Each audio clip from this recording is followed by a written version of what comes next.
गुरुर्ब्रह्मा गुरुर्विष्णुर् गुरुर्ब्रह्मा गुरुर्विष्णुर् गुरुर्देवो महेश्वरः गुरुर्देवो महेश्वरः गुरुसाक्षात् परब्रह्म गुरुर्साक्षात् परब्रह्म तस्मै श्री गुरवे नमः तस्मै श्री गुरवे नमः। ॐ नमो भगवते वासुदेवाय ॐ नमो भगवते वासुदेवाय ॐ नमो भगवते वासुदेवाय ॐ नमो भगवते वासुदेवाय ॐ नमो भगवते वासुदेवाय वासुदेवाय वासुदेवाय। प्रेम से बोलो श्री कृष्ण भगवान की जय, भोलेनाथ भंडारी की जय। प्रेम से बोलो श्री कृष्ण भगवान की जय। एक बार बोल दो ना राधे राधे। मित्रों, श्री हरि सचित्र श्री भागवत सुधा सागर सुख सागर भगवान वेद व्यास कृत श्रीमद् भागवत 12 सखंदों की सरल हिंदी व्याख्या श्लोक सहित प्रस्तुति की जा रही है। आचार्य श्री राजेंद्र कुमार सूर्यवंशी भगवान श्री कृष्ण विष्णु नारायण के चरणों की धूल उनके शिष्य उनके मुख द्वारा इस अनमोल अमृतवाणी का प्रसाद आप तक पहुंचा रहे हैं। कृपया ग्रहण करना मत भूलिए। तो एक बार प्रेम से बोल दो ना राधे राधे। मित्रों, अष्टम सखंद का 9वां अध्याय हम शुरू करने जा रहे हैं। 8वें अध्याय के अंदर बहुत ही महत्वपूर्ण अध्याय था मित्रों। अपनी सलज मुस्कान, नाचती हुई तिरछी भौवें और विलास भरी चितवन से मोहनी रूपधारी भगवान दैत्य सेनापतियों के चित्त में बार बार कामोद्दीपन करने लगे। यानी कि भगवान ने जो कलश अमृत का निकला था पिछले 8वें अध्याय में, समुद्र मंथन की कथा चल रही थी और भगवान ने, और जब वो किसी के बस में नहीं आया तो भगवान ने मोहनी रूप धारण करके, और इतनी खूबसूरती थी कि सारे जो दैत्य थे वो उनकी मुस्कान, उनकी भौवें, उनका मतलब चितवन इतनी खूबसूरत, इतनी वो रूपधारी भगवान ने जो है रूप धारण किया था, तो वो सारे मोहित हो गए। तो क्योंकि इसमें बहुत अच्छा वो था कि मोहनी रूपधारी भगवान ने दैत्य सेनापतियों के चित्त में बार बार कामोद्दीपन करने लगे, मोहित हो गए। तो प्रेम से बोलो श्री कृष्ण भगवान की जय। तो मित्रों, भक्तों, 9वां अध्याय हम शुरू करने जा रहे हैं। मोहनी रूप से भगवान के द्वारा अमृत बांटा जाना। प्रेम से बोलो श्री कृष्ण भगवान की जय। श्री सुखदेव जी कहते हैं, परीक्षित, असुर आपस के असद्भाव और प्रेम को छोड़कर एक दूसरे की निंदा कर रहे थे और डाकू की तरह एक दूसरे के हाथ से अमृत का कलश छीन रहे थे। इसी बीच में उन्होंने देखा कि एक बड़ी सुंदरी स्त्री उनकी ओर चली आ रही है। वे सोचने लगे, कैसा अनुपम सौंदर्य है, शरीर में से कितनी अद्भुत छटा छिटक रही है। तनिक इसकी नई उम्र तो देखो। बस अब ये वे आपस की लाग डांट भूलकर उसके पास दौड़ पड़े। उन लोगों ने काम मोहित होकर उससे पूछा, कमल नैनी तुम कौन हो, कहाँ से आ रही हो, क्या करना चाहती हो? सुंदरी तुम किसकी कन्या हो? तुम्हें देखकर हमारे मन में खलबली मच गई है। हम समझते हैं कि अब तक देवता, दैत्य, सिद्ध, गंधर्व, चारण और लोकपालों ने भी तुम्हें स्पर्श तक नहीं किया होगा, फिर मनुष्य तो तुम्हें कैसे छू पाते? सुंदरी अवश्य ही विधाता ने दया करके शरीरधारियों की संपूर्ण इंद्रियों एवं मन को तृप्त करने के लिए तुम्हें यहाँ भेजा है। माननीय, वैसे हम लोग एक ही जाति के हैं, फिर भी हम सब एक ही वस्तु चाह रहे हैं, इसलिए हम में डहा और वैर की गांठ पड़ गई है। सुंदरी तुम हमारा झगड़ा मिटा दो। हम सभी कश्यप जी के पुत्र होने के नाते सगे भाई हैं। हम लोगों ने अमृत के लिए बड़ा पुरुषार्थ किया है। तुम न्याय के अनुसार निष्पक्ष भाव से इसे बांट दो, जिससे फिर हम लोगों में किसी प्रकार का झगड़ा ना हो। असुरों ने जब इस प्रकार प्रार्थना की, तब लीला से स्त्री वेश धारण करने वाले भगवान ने तनिक हंसकर और तिरछी चितवन से उनकी ओर देखते हुए कहा, प्रेम से बोलो विष्णु भगवान की जय। श्री भगवान ने कहा, आप लोग महर्षि कश्यप के पुत्र हैं और मैं हूं उल्टा। आप लोग मुझ पर न्याय का भार क्यों डाल रहे हैं? विवेकी पुरुष स्वेच्छा चारिणी स्त्रियों का कभी विश्वास नहीं करते। दैत्यों, कुत्ते और व्यभिचारिणियां स्त्रियों की मित्रता स्थायी नहीं होती। वे दोनों ही सदा नए नए शिकार ढूंढा करते हैं। प्रेम से बोलो विष्णु भगवान की जय। श्री सुखदेव जी कहते हैं, परीक्षित, मोहिनी की परिहास भरी वाणी से दैत्यों के मन में और भी विश्वास हो गया। उन लोगों ने रहस्यपूर्ण भाव से हंसकर अमृत का कलश मोहिनी के हाथ में दे दिया। भगवान ने अमृत का कलश अपने हाथों में लेकर तनिक मुस्कुराते हुए मीठी वाणी से कहा, मैं उचित या अनुचित जो कुछ भी करूं, वह सब यदि तुम लोगों को स्वीकार हो तो मैं यह अमृत बांट सकती हूँ। बड़े बड़े दैत्यों ने मोहिनी की यह मीठी बात सुनकर उसकी बारीकी नहीं समझी, इसलिए सबने एक स्वर से कह दिया, यानी कि एक ही स्वर में बोले, स्वीकार है, स्वीकार है। इसका कारण यह था कि उन्हें मोहिनी के वास्तविक रूप का पता नहीं था। इसके बाद एक दिन का उपवास करके सबने स्नान किया, हविष्य से अग्नि में हवन किया, गौ, ब्राह्मण और समस्त प्राणियों को घास, चारा, अन्न, धन आदि का यथा योग्य दान दिया तथा ब्राह्मणों से सब सत्ययन कराया।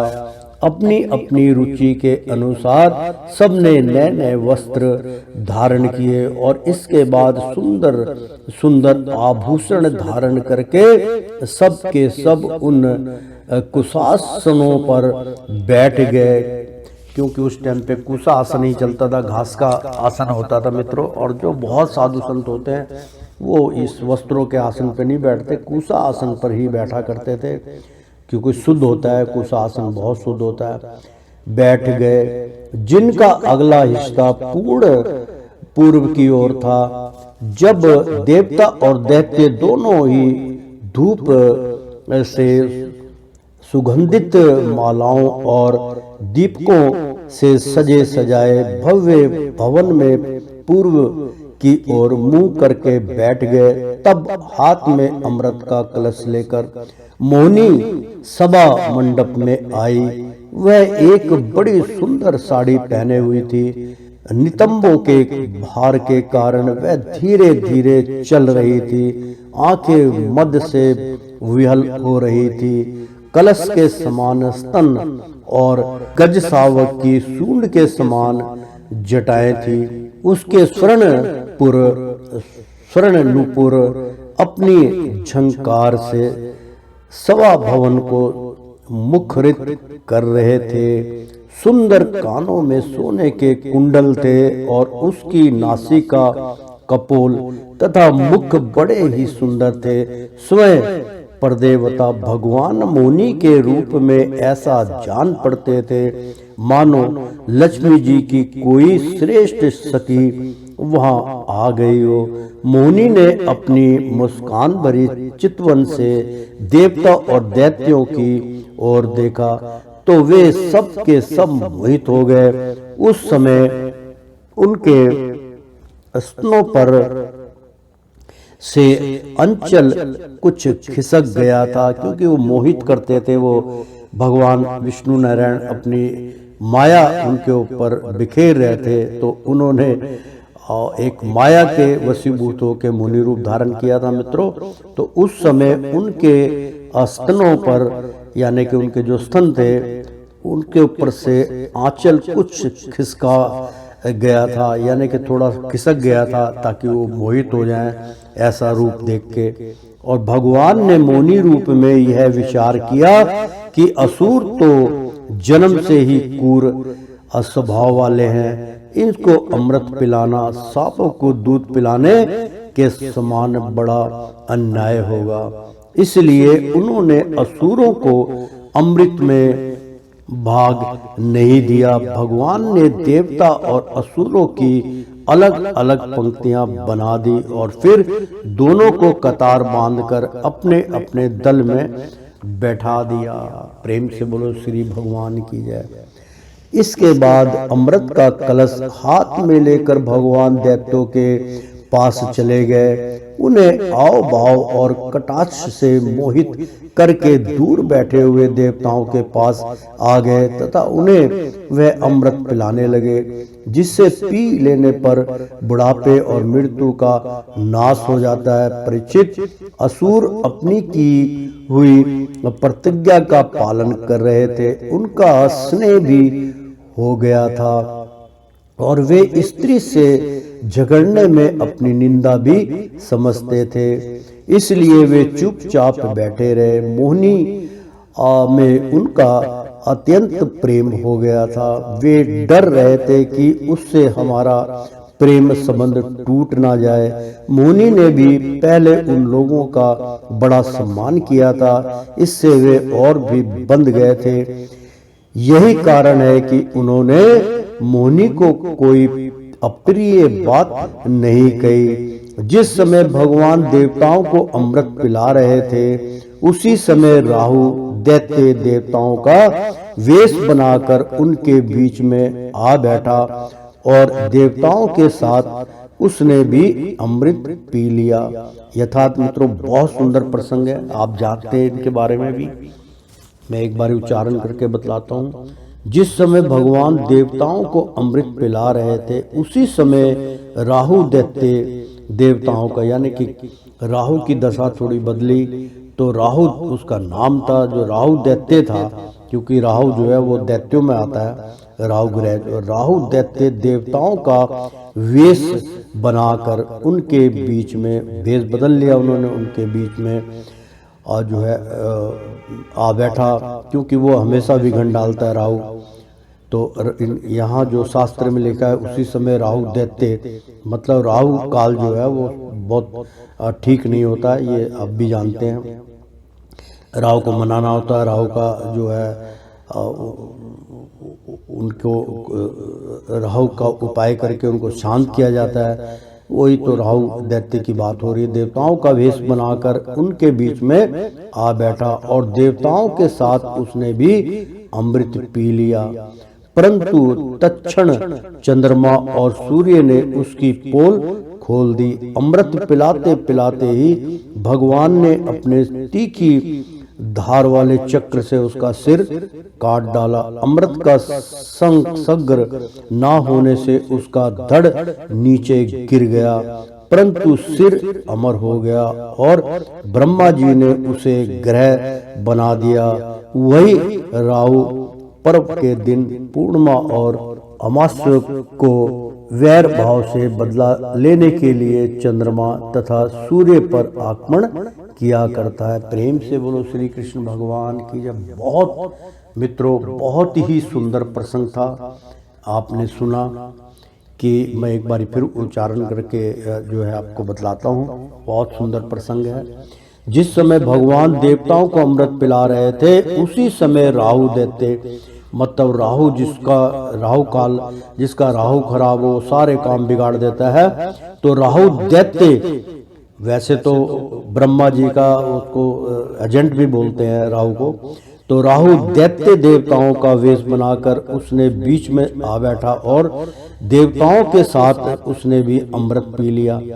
तो अमृत तो भी उसका अमृत जो था वो कंठ तक था, परंतु तत्क्षण मतलब उसी वक्त अनानास चंद्रमा और सूर्य ने उसकी पोल खोल दी कि ये तो राक्षस है। जब पोल खुली तो वो भागा, तो अमृत पिलाते पिलाते ही भगवान ने अपनी तीखी धार वाले चक्र से उसका सिर काट डाला। अमृत का सहसंग यानी कि उसने जो अमृत पिया था ना होने से, उसका असर होने से और ना होने से उसका धड़ नीचे गिर गया, क्योंकि कंठ तक गया था इसलिए धड़ नीचे गिर गया, परंतु सिर अमर हो गया। क्योंकि राहु काल जो था, राहु का खाली सिर ही होता है और ब्रह्मा जी ने उसे ग्रह बना दिया, तभी कहते हैं कि राहु ग्रह हो गया। वही राहु पर्व के दिन यानी कि पूर्णमासी के दिन पूर्णिमा और अमावस्या को वैर भाव से, मतलब वैर करता है, वैर भाव से बदला लेने के लिए चंद्रमा तथा सूर्य पर आक्रमण किया करता है। जब देवताओं ने अमृत पी लिया, तब समस्त लोगों को जीवन दान करने वाले भगवान ने बड़े बड़े दैत्यों के सामने ही मोनी रूप त्याग कर अपना वास्तविक रूप धारण कर लिया। परीक्षित देखो, देवता और दैत्य दोनों ने एक ही समय, एक स्थान पर, एक प्रयोजन तथा एक वस्तु के लिए एक विचार से एक ही कर्म किया था, परंतु फल में बड़ा भेद हो गया। उनमें से देवताओं ने बड़ी सुगमता से अपने परिश्रम का फल अमृत पान कर लिया, क्योंकि उन्होंने भगवान के चरण कमलों की रज का आश्रय लिया था, परंतु उससे विमुख होने के कारण परिश्रम करने वाले भी असुर गण अमृत से वंचित ही रहे। मनुष्य अपने प्राण, धन, कर्म, मन और वाणी आदि से शरीर एवं पुत्र आदि के लिए जो कुछ करता है वह व्यर्थ ही होता है, क्योंकि उसके मूल में भेद बुद्धि बनी रहती है। परंतु उन्हीं प्राण आदि वस्तुओं के द्वारा भगवान के लिए जो कुछ किया जाता है वह सब भेदभाव से रहित होने के कारण अपने शरीर, पुत्र और समस्त संसार के लिए सफल हो जाता है। जैसे वृक्ष की जड़ में पानी देने से उसका तना, टहनियाँ और पत्ते सब के सब सिंच जाते हैं, वैसे ही भगवान के लिए कर्म करने से वे सब के लिए हो जाते हैं। तो प्रेम से बोलो श्री कृष्ण भगवान की जय। ओ श्रीमन नारायण नारायण हरि हरि, तेरी लीला सबसे न्यारी न्यारी, बोलो हरि हरि। ओ श्रीमन नारायण नारायण हरि हरि। एक बार बोल दो ना राधे राधे। प्यारे मित्रों, भक्तों, श्रीमद् भागवत का अष्टम स्कंद का 9वां अध्याय संपन्न हुआ। 10वां अध्याय हम अब शुरू करने जा रहे हैं, देवासुर संग्राम। बहुत पिछला मित्रों 9वें अध्याय में समुद्र मंथन के बाद जो है भगवान का मोहिनी रूप जो था वो बतलाया गया। बहुत सुंदर प्रसंग था। 10वां अध्याय देवासुर संग्राम। श्री सुखदेव जी कहते हैं, परीक्षित, यद्यपि दानवों और दैत्यों ने बड़ी सावधानी से समुद्र मंथन की चेष्टा की थी, फिर भी भगवान से विमुख होने के कारण उन्हें अमृत की प्राप्ति नहीं हुई। राजन, भगवान ने समुद्र को मथ कर अमृत निकाला और अपने नियतजन देवताओं को पिला दिया। फिर सबके देखते देखते वे गरुड़ पर सवार हुए और वहां से चले गए, अंतर ध्यान हो गए। जब दैत्यों ने देखा कि हमारे शत्रुओं को जो बड़ी सफलता मिली, तब वे उसकी बढ़ती सह ना सके। उन्होंने तुरंत अपने हथियार उठाए और देवताओं पर धावा बोल दिया। इधर देवताओं ने एक तो अमृत पीकर विशेष शक्ति प्राप्त कर ली थी और दूसरे उन्हें भगवान के चरण कमलों का आश्रय था ही। बस वे भी अपने अस्त्र शस्त्रों से सुसज्जित हो दैत्यों से भिड़ गए। परीक्षित, क्षीर सागर के तट पर बड़ा ही रोमांचकारी और अत्यंत भयंकर संग्राम हुआ। देवता और दैत्यों की वह घमासान लड़ाई ही देवासुर संग्राम के नाम से कही जाती है। प्रेम से बोलो श्री कृष्ण भगवान की जय। दोनों ही एक दूसरे के प्रबल शत्रु हो रहे थे। दोनों की क्रोध से भरे हुए थे। एक दूसरे को आमने सामने पाकर तलवार, बाण और अन्य अनेक अस्त्र शस्त्रों से परस्पर चोट पहुंचाने लगे। उस समय लड़ाई में शंख, तुरही, मुद्रंग, नंगारे और डमरू बड़े जोर से बजने लगे। हाथियों की चिंगाड़, घोड़ों की हिनहिनाट, रथों की घरघराट और पैदल सेना की चिल्लाहट से बड़ा कोलाहल मच गया। रणभूमि में रथियों के साथ रथी, पैदल के साथ पैदल, घुड़सवारों के साथ घुड़सवार एवं हाथी वालों के साथ हाथी वाले भिड़ गए। उनमें से कोई वीर ऊंटों पर, हाथियों पर और कंधों पर चढ़कर लड़ रहे थे, तो कोई गौर, मृग, भालू, बाघ और सिंहों पर, कोई सैनिक गिद्ध, कंक, कंडक, बगले, बाज और भास पक्षियों पर चढ़े हुए थे। तो बहुत से तिमिंगिल, मच्छ, सरब, बैसे, गेंडे, बैल, नीलगाय और जंगली सांडों पर सवार थे। किसी ने शारनी, चूहे, गिरगिट और खरहों पर भी ही सवारी कर ली थी। तो बहुत से मनुष्य, बकरे, कृष्णसार, मृग, हंस और सूरों पर चढ़े थे। इस प्रकार जल, स्थल एवं आकाश में रहने वाले तथा देखने में भयंकर शरीर वाले बहुत से प्राणियों पर चढ़कर कई दैत्य दोनों सेनाओं में आगे आगे घुस गए।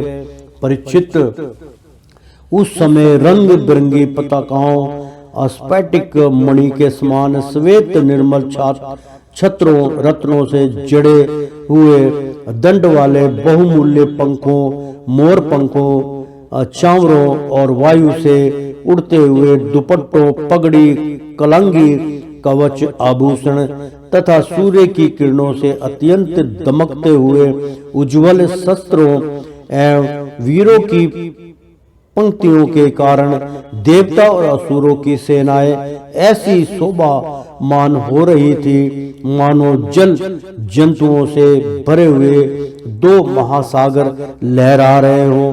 परीक्षित रणभूमि में दैत्यों के सेनापति विरोचन पुत्र बलि, मैं दानों के बनाए हुए वैराग्यस नामक विमान पर सवार हुए। वह विमान चलाने वाले ही जहां इच्छा होती थी वहीं चला जाता था। युद्ध की समस्त सामग्रियों उनमें सुसज्जित थी। परीक्षित वह इतना आश्चर्यमय था कि कभी दिखलाई पड़ता तो कभी अदृश्य हो जाता। वह इस समय कहाँ है जब इस बात का अनुमान भी नहीं किया जा सकता था तथा बतलाया तो कैसे जा सकता था। उसी श्रेष्ठ विमान पर राजा बलि सवार थे। सभी बड़े बड़े सेनापति उनको चारों ओर से घेरे हुए थे। उन पर श्रेष्ठ चमर डुलाए जा रहे थे और छत्र तना हुआ था। उस समय बलि ऐसे जान पड़ते थे जैसे उदयाचल पर चंद्रमा। उनके चारों ओर अपने अपने विमानों पर सेना की छोटी छोटी टुकड़ियों के स्वामी नमुची, संबर, बाण, विप्रचिति, अयोमुख, दुर्मुदा, दुर्मुद, कालनाभ, प्रोहिति, हेति, इलवल, शकुनी, भूत संताप, वर्जदंड, विरोचन, हैवग्रीव, शंखशिरा, कपिल, मेघदुंदुभी जो आकाश की तरफ मुंह करके बजाते हैं मित्रों, उसको मेघदुंदुभी कहते हैं। वो हिमाचल में आज भी वो साज बड़ा प्रचलित है, बजाते हैं, लंबा सा होता है वो और आकाश की तरफ उसका मुंह होता है, उसको बजाया जाता है। तो उसी का नाम मेघदुंदुभी है, उसको ये कहते हैं। वो साज इतना बढ़िया है। तारक, चरकाच, शुंभ, निशुंभ, जंभ, उत्कल, अरिष्ट ने भी, त्रिपुराधिपति, मय, पैलोम, कालेय और निवात कवच आदि स्थित थे। ये सब के सब समुद्र मथन में असम्मिलित थे, परंतु उन्हें अमृत का भाग नहीं मिला, केवल कलेश ही हाथ लगाता। इन सब असुरों ने एक नहीं अनेक बार युद्ध में देवताओं को पराजित किया था। इसलिए वे बड़े उत्साह से सिंहनाद करते हुए अपने घोर सवर वाले शंख बजाने लगे। इंद्र ने देखा कि हमारे शत्रुओं का मन बढ़ा रहा है, ये मदोन्मत्त हो रहे हैं। तब उन्हें बड़ा क्रोध आया। वे अपने वाहन ऐरावत नामक दिग्गज पर यानी कि हाथी ऐरावत पे सवार हुए। उसके कपोलों से मद बह रहा था, इसलिए इंद्र की ऐसी शोभा हुई मानो भगवान सूर्य उदयाचल पर आरूढ़ हो और उसके अनेकों झरने बह रहे हो। इंद्र के चारों ओर अपने अपने वाहन, ध्वजा और आयुधों से युक्त देवगण एवं अपने अपने गणों के साथ वायु, अग्नि, वरुण आदि लोकपाल हो लिए। दोनों सेनाएं आमने सामने खड़ी हो गई। दो की जोड़ियां बना कर वे लोग लड़ने लगे। कोई आगे बढ़ रहा था तो कोई नाम लेकर ललकार रहा था। कोई मर्म भेदी वचनों के द्वारा अपने प्रतिद्वंदी को धिक्कार रहा था। बलि इंद्र से स्वाभिक्रातिक, तारकासुर से, वरुण हेति से और मित्र पुरोहित से भिड़ गए। यमराज कालनाभ से, विश्वकर्मा मय से, सम्रासुर तौष्टा से तथा सविता विरोचन से लड़ने लगे। नमुची उपराजित से, अश्विनी कुमार वृषप्रभा से तथा सूर्यदेव बलि के बाण आदि 100 पुत्रों से युद्ध करने लगे। राहु के साथ चंद्रमा और पुलोमा के साथ वायु का युद्ध हुआ। भद्रकाली देवी निशुंभ और शुंभ पर झपट पड़ी। परीक्षित जंबासुर से महादेव जी, महिषासुर से अग्निदेव की और वातापी तथा इलवल से ब्रह्मा के पुत्र मरीच आदि की ठन गई। और दुर्मस की कामदेव से, उत्कल की मातृगणों से, शुक्राचार्य की बृहस्पति से और नरकासुर की शनैश्चर से लड़ाई होने लगी। शनैश्चर मतलब भगवान शनि से लड़ाई होने लगी। निवात कवचों के साथ मरुद गण कालियों के साथ, वसुगण पौलोमों के साथ, विश्व देवगण तथा क्रोध वंशों के साथ रुद्र गण का संग्राम होने लगा। प्रेम से बोलो श्री कृष्ण भगवान की जय। इस प्रकार असुर और देवता रणभूमि में दुर्दश युद्ध और सामूहिक आक्रमण द्वारा इस दूसरे से भिड़ने लगे, एक दूसरे से युद्ध करने लगे। भिड़कर परस्पर विजय की इच्छा से उत्साह पूर्वक तीखे तलवार और भालों से प्रहार करने लगे। वे तरह तरह से युद्ध कर रहे थे और भूमिशुंड, चक्र, गदा, ऋषि, पाटिंस, शक्ति, उन्मुख, प्रास, परसा, तलवार, भाले, मुदगर, परिघ और बिंधपाल से एक दूसरे का सिर काटने लगे। उस समय अपने सवारों के साथ हाथी, घोड़े, रथ आदि अनेकों प्रकार के वाहन और पैदल सेना छिन्न भिन्न होने लगी। किसी की भुजा, किसी की जंगा, किसी की गर्दन और किसी के पैर कट गए थे, तो किसी किसी की ध्वजा, धनुष, कवच और आभूषण के टुकड़े टुकड़े हो गए। चरणों की धमक और रथ के पहियों की रगड़ से पृथ्वी खुद गई। उस समय रणभूमि से ऐसी प्रचंड धूल उठी कि उसने दिशा, आकाश और सूर्य को भी ढक दिया। परंतु थोड़ी ही देर में खून की धारा से भूमि अपलावित हो गई और कहीं धूल का नाम भी ना रहा। तदअंतर लड़ाई का मैदान कटे हुए सिरों से भर गया। किसी के मुकुट और कुंडल गिर गए थे, तो किसी की आंखों से क्रोध की मुद्रा प्रकट हो रही थी। किसी ने अपने दांतों से होठ दबा रखा था। बहुत की आभूषणों और शस्त्रों से सुसज्जित लंबी लंबी भुजाएं कट कर गिरी हुई थी और बहुतों की मोटी मोटी जांघें कटी हुई पड़ी थी। इस प्रकार वह रणभूमि बड़ी भीषण दिख रही थी। तब वहां बहुत से धड़ अपने कट कर गिरे हुए सिरों के नेत्रों से देखकर हाथों में हथियार उठा वीरों की ओर दौड़ने और उछलने लगे। राजा बलि ने 10 बाण इंद्र पर, 3 उनके वाहन ऐरावत पर, 4 ऐरावत के 4 चरण राक्षसों पर और 1 मुख्य महावर्त पर, इस प्रकार कुल 18 बाण छोड़े। इंद्र ने देखा कि बलि के बाण तो हमें घायल करना ही चाहते हैं। तब उन्होंने बड़ी फुर्ती से उतने ही तीखे भल नामक बाणों से उनको वहां तक पहुंचने के पहले ही हंसते हंसते काट डाला। इंद्र की यह प्रशंसनीय फुर्ती देखकर राजा बलि और भी चिढ़ गए। उन्होंने एक बहुत बड़ी शक्ति जो बड़े भारी लूके के समान जल रही थी उठाई, किंतु अभी वह उनके हाथ में ही थी, छूटने नहीं पाई थी कि इंद्र ने उसे भी काट डाला।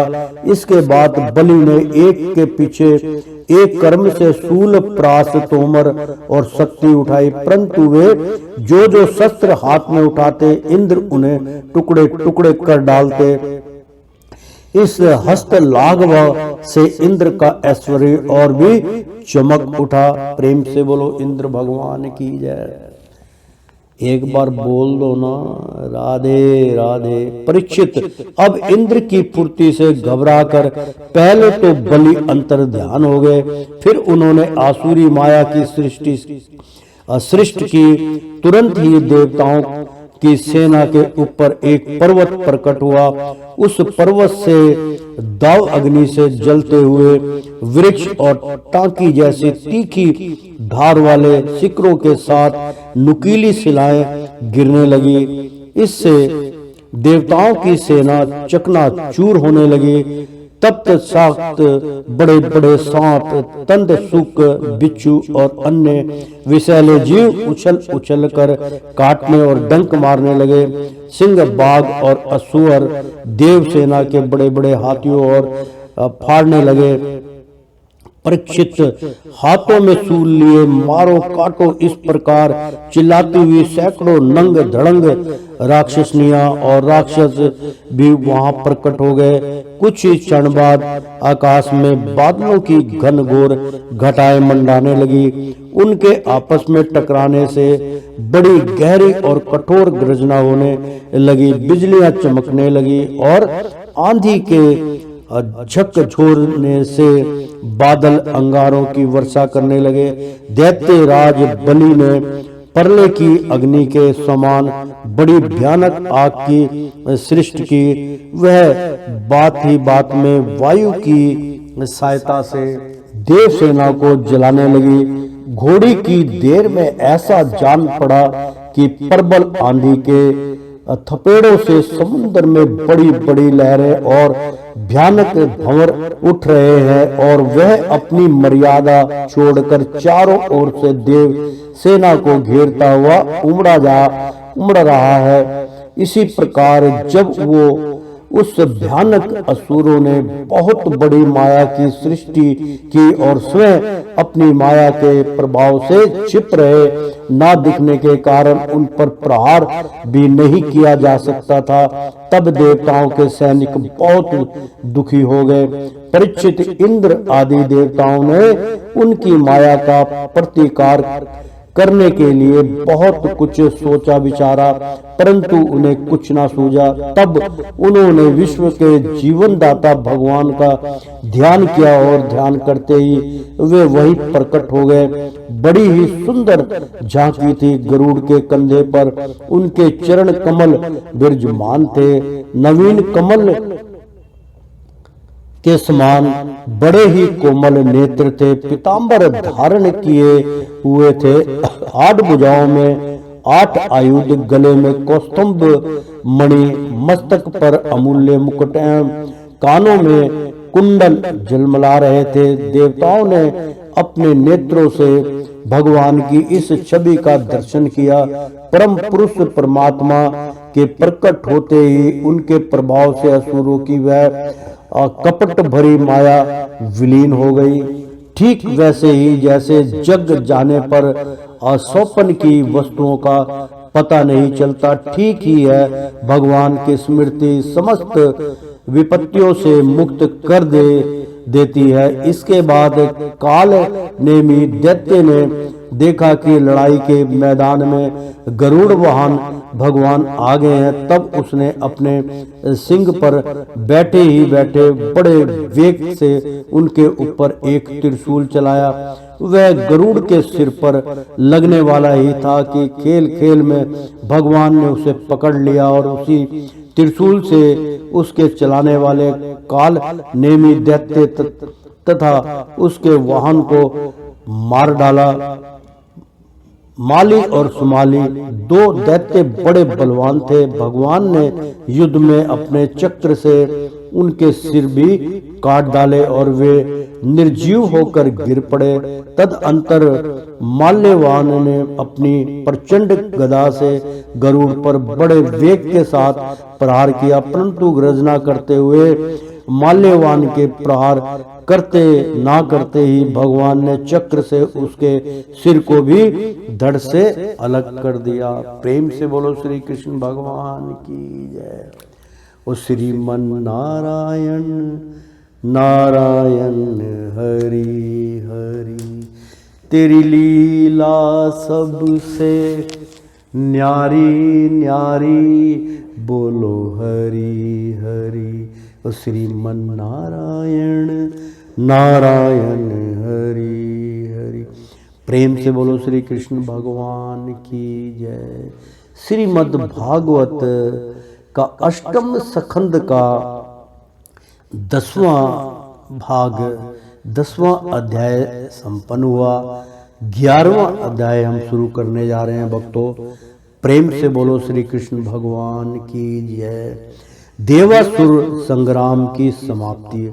श्री सुखदेव जी कहते हैं, परीक्षित, परम पुरुष भगवान की आहातु की कृपा से देवताओं की घबराहट जाती रही। उनमें नवीन उत्साह का संचार हो गया। पहले इंद्र, वायु आदि देवगण रणभूमियों में जिन जिन दैत्यों से आहत हुए थे, उन्हीं के ऊपर अब वे पूरी शक्ति से प्रहार करने लगे।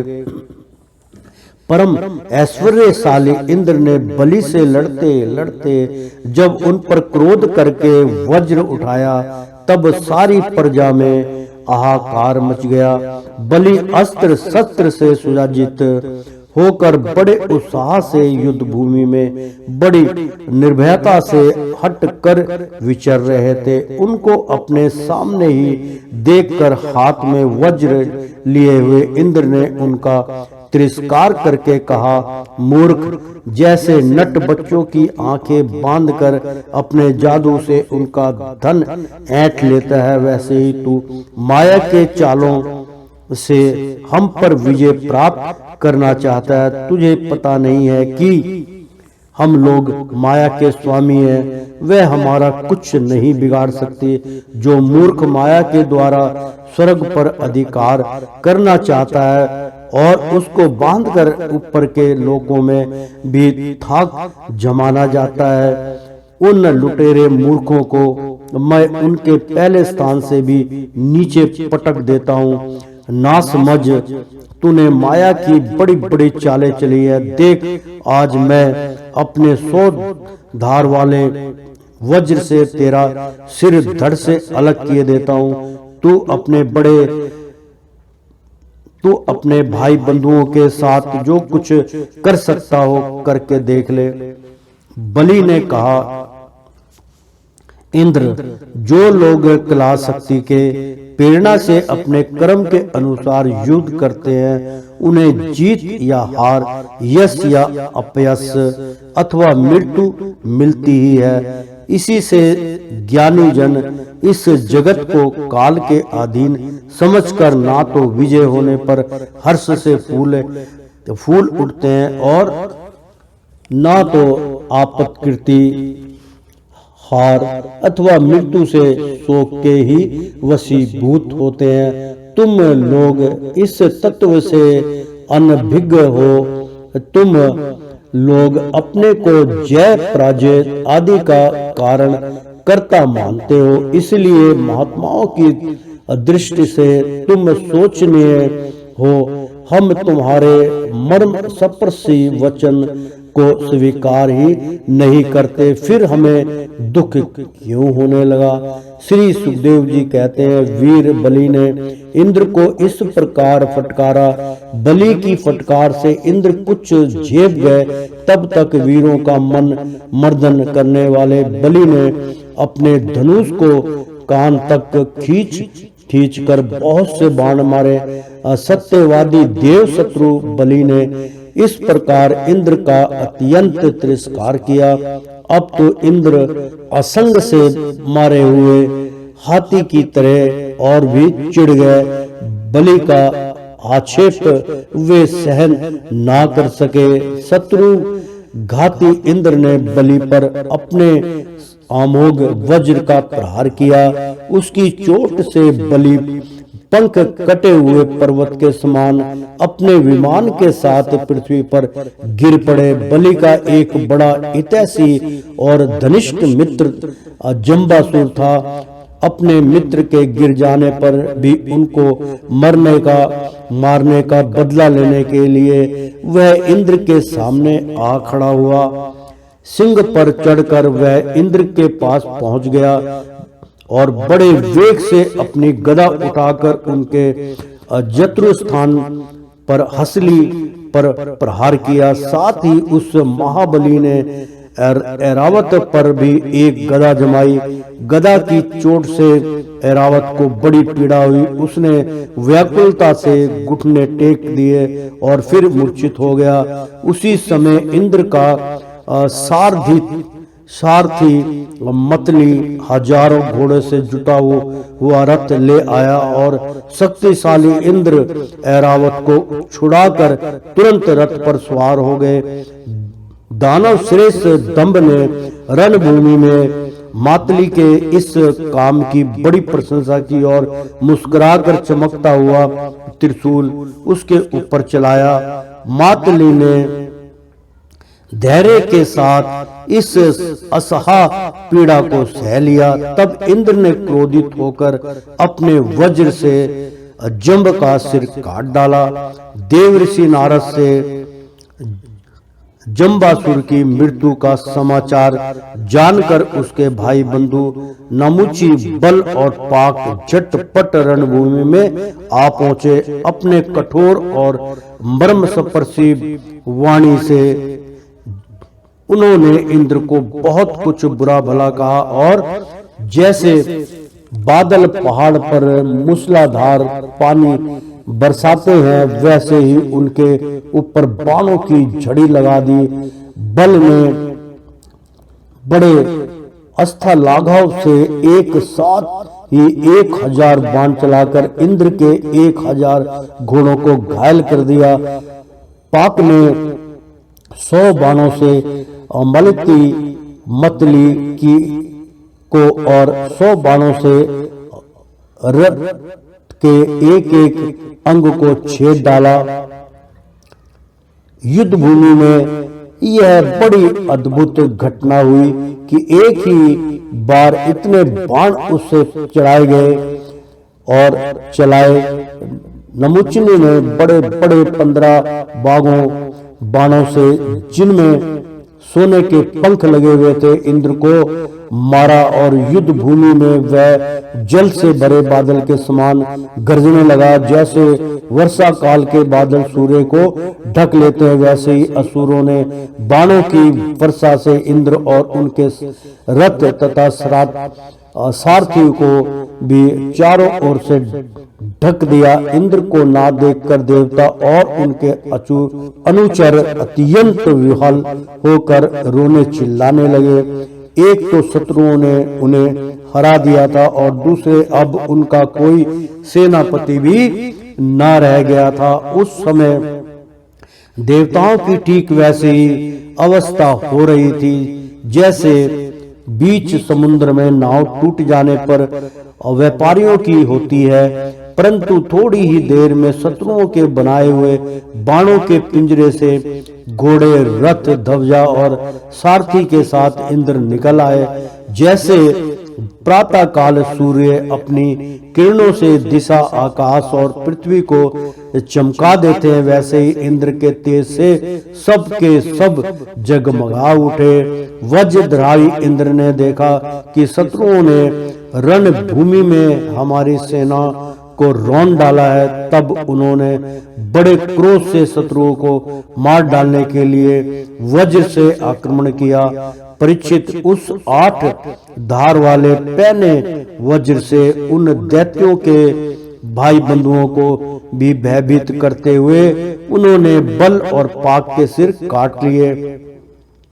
परीक्षित अपने भाइयों के मरा हुआ देख नमुचिक को बड़ा शोक हुआ। वह क्रोध के कारण आपे से बाहर होकर इंद्र को मार डालने के लिए जी जान से प्रयास करने लगा। इंद्र, अब तुम बच नहीं सकते। इस प्रकार ललकारते हुए एक त्रिशूल उठाकर वह इंद्र पर टूट पड़ा। वह त्रिशूल फौलाद का बना हुआ था, सोने के आभूषणों से विभूषित था और उनमें घंटे लगे हुए थे। नमुची ने क्रोध के मारे सिंह के समान गरज कर इंद्र वह त्रिशूल चला दिया। परीक्षित इंद्र ने देखा कि त्रिशूल बड़े वेग से मेरी ओर आ रहा है। उन्होंने अपने बाणों से आकाश में ही उसके हजारों टुकड़े कर दिए और उसके बाद देवराज इंद्र ने बड़े क्रोध से उसका सिर काट लेने के लिए उसकी गर्दन पर वर्ज मारा। यद्यपि इंद्र ने बड़े वेग से वह वर्ज चलाया था, परंतु उस यशस्वी वर्ज से उसके चमड़े पर खरोंच तक नहीं आई। यह बड़ी आश्चर्यजनक घटना हुई कि जिस वज्र ने महाबली वित्रासुर का शरीर टुकड़े टुकड़े कर डाला था, नमुची के गले की त्वचा ने उसका तिरस्कार कर दिया। जब वज्र नमुची का कुछ ना बिगाड़ सका, तब इंद्र उससे डर गए। वे सोचने लगे कि देव योग से संसार भर को संशय में डालने वाला ये कैसी घटना हो गई।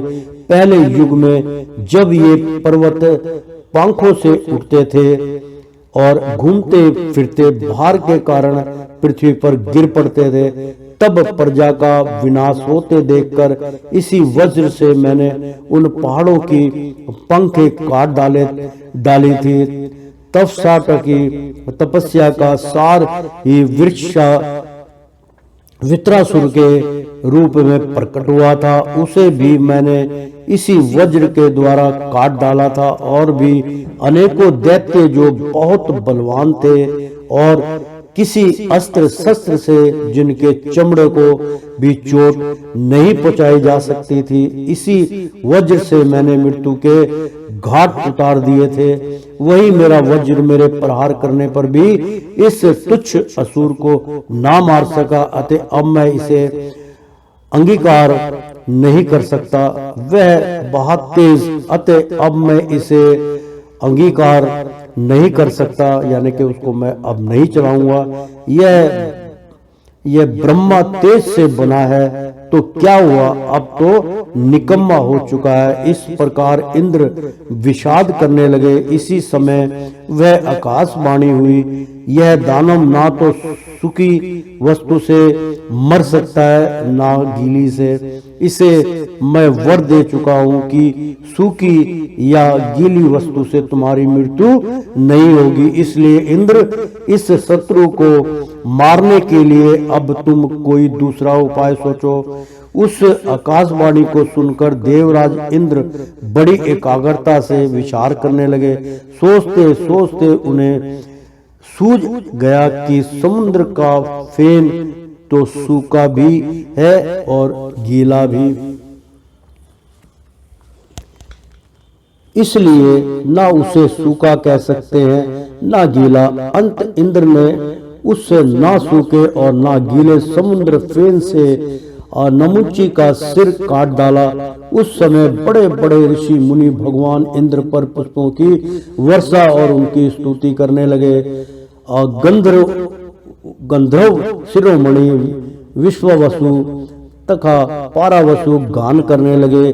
देवताओं की धुंधुमियां बजने लगी और नृत्यकियां आनंद से नाचने लगी। इसी प्रकार वायु, अग्नि, वरुण आदि दूसरे देवताओं ने भी अपने अस्त्र शस्त्रों से विपक्षियों को वैसे ही मार गिराया जैसे सिंह हिरणों को मार डालते हैं। परीक्षित, इस ब्रह्मा जी ने देखा कि दानों का तो सर्वथा नाश हुआ जा रहा है। तब उन्होंने देवऋषि नारद को देवताओं के पास भेजा और नारद जी ने वहां जाकर देवताओं को लड़ने से रोक दिया।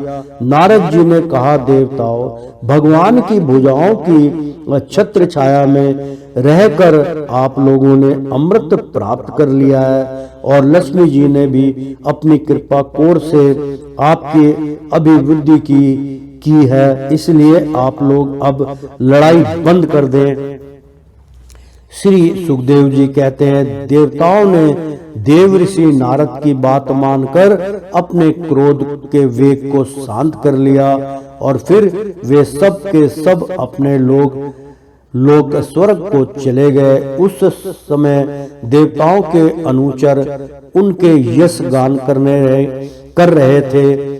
युद्ध में बचे हुए दैत्यों ने देवऋषि नारद की असम्मति से वज्र की चोट से मरे हुए बलि को लेकर अस्ताचल की यात्रा की। वहां शुक्राचार्य ने अपनी संजीवनी विधा से उन्हें असुरों को जीवित कर दिया, जिनके गर्दन आदि अंग कटे नहीं थे, बच रहे थे। शुक्राचार्य के स्पर्श करते ही बलि की इंद्रियों में चेतना और मन में स्मरण शक्ति आ गई। बलि यह बात समझते थे कि संसार में जीवन मृत्यु जय पराजय और उलट फेर होते ही रहते हैं, इसलिए पराजित होने पर भी उन्हें किसी प्रकार का खेद नहीं हुआ। प्रेम से बोलो श्री कृष्ण भगवान की जय। ओ श्रीमन नारायण नारायण हरि हरि, तेरी लीला सबसे न्यारी न्यारी, बोलो हरि हरि। ओ श्रीमन नारायण नारायण हरि हरि। मित्रों, एक बार प्रेम से बोलो, बोल दो ना राधे राधे। कृष्णम कृष्णम, प्रेम से बोलो श्री कृष्ण भगवान की जय।